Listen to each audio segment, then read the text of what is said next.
Meus amigos, a sobrevivência política do presidente Jair Bolsonaro e, por extensão, a sobrevivência do Brasil como unidade federativa depende hoje, essencialmente, do presidente norte-americano Donald Trump e de sua política internacional.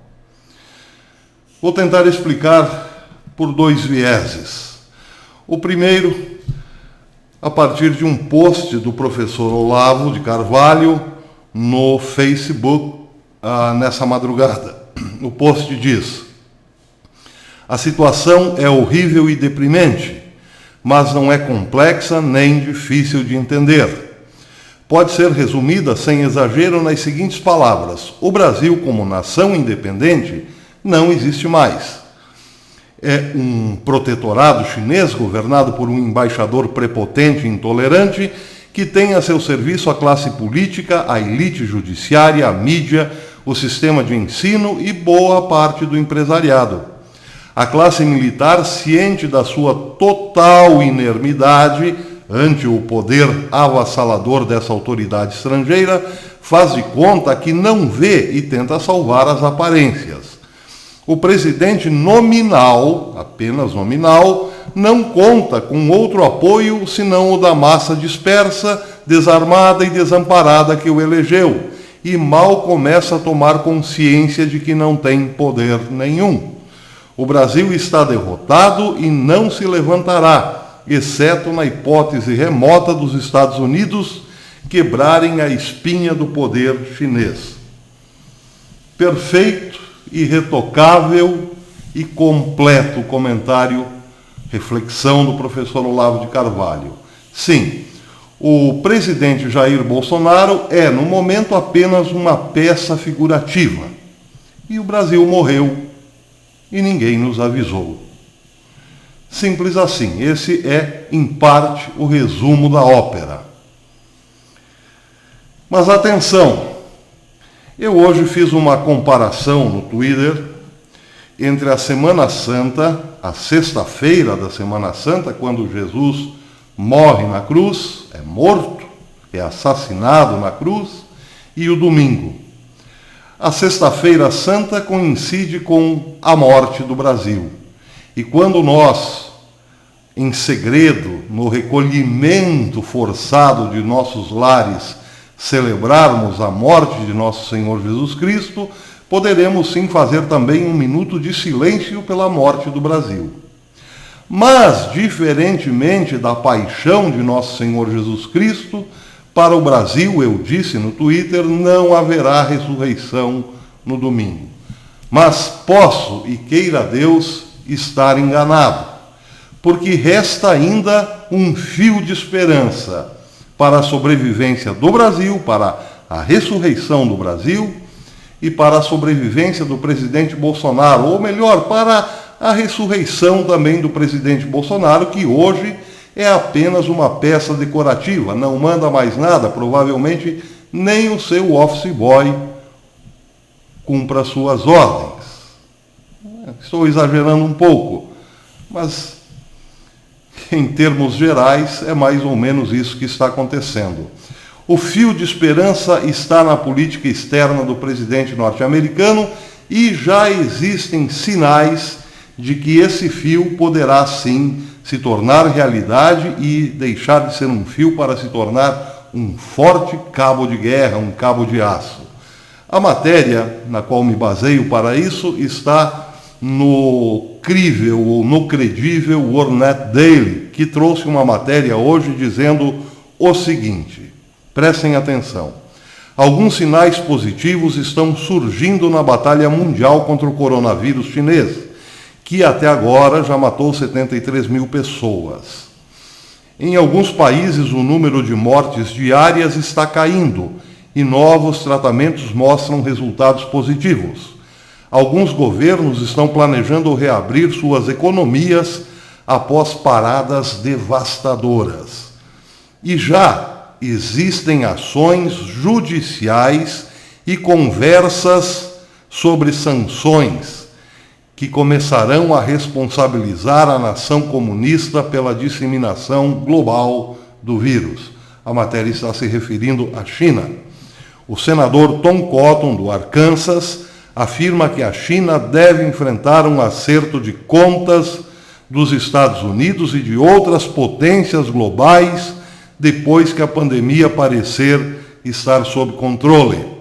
Foi Cotton, por exemplo, quem pediu a proibição de se viajar à China que o presidente Trump ordenou no final de janeiro. Abre aspas. Tem que haver uma contabilidade e um acerto de contas com a China, disse Cotton em entrevista na quinta-feira passada ao Washington Free Beacon.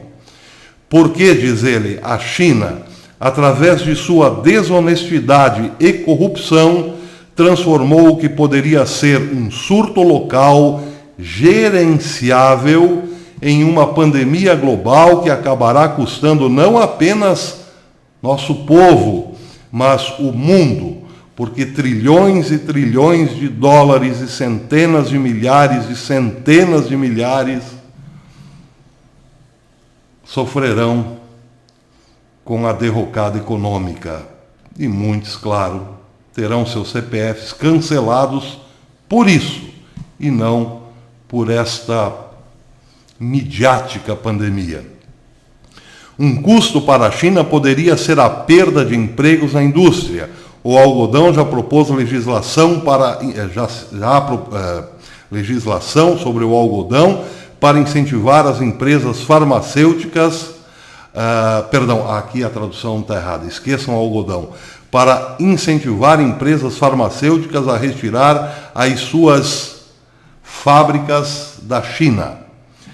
Autoridades de saúde estrangeiras também podem ser sancionadas por fornecer informações falsas, afirma o plano. O State Journal Register, na capital de Illinois, diz que a China deve pagar pelos danos causados pelo coronavírus. Ele condenou Pequim por trabalhar ativamente para ocultar a facilidade com que o vírus estava se espalhando entre a população. Pediu também que o procurador-geral de Illinois, Kwame Hall, inicie um processo contra a China por perdas e danos. Abre aspas, o modo de vida do povo americano foi virado de cabeça para baixo por essa pandemia. Meus eleitores não podem ir ao trabalho, igreja ou comer em restaurantes. Estamos sendo atacados por um assassino silencioso que começou sua disseminação na China comunista, que se recusa a dizer a verdade sobre a disseminação do vírus. Além da terrível perda de vidas, nossa economia foi dizimada e estamos entrando na pior recessão desde a Grande Depressão, disse David Smeyer, o procurador-geral de Illinois, Kwame Hall. A China, completa ele, terá que pagar pelos danos causados ao nosso país por seu imprudente encobrimento e falta de consideração pela vida. Também o Daily Caller entrou nesse tipo de narrativa para reforçá-la, evidentemente, assim como muitas outras mídias não tão globais quanto as bem conhecidas, como CNN, CBS e assim por diante. Já existe uma grande pressão que terá forte ou total acolhida do presidente Donald Trump. E é aí que mora a nossa esperança. Porque uma vez Estados Unidos, Reino Unido, Austrália, Japão e outros bambas da bola fizerem uma verdadeira pressão sobre a China para que os indenize, isso sim poderá definitivamente quebrar a espinha dorsal do Partido Comunista.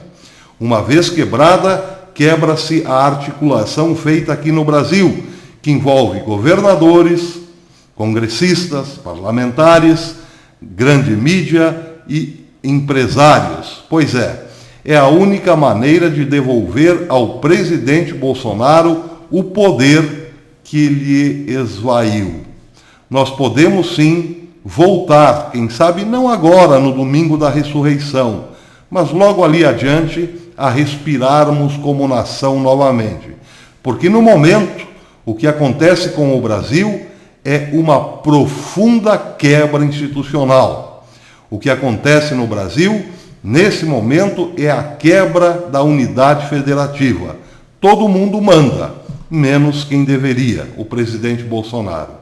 Oxalá, queira a Deus que o presidente Donald Trump, daqui a pouquinho, faça o dever de casa.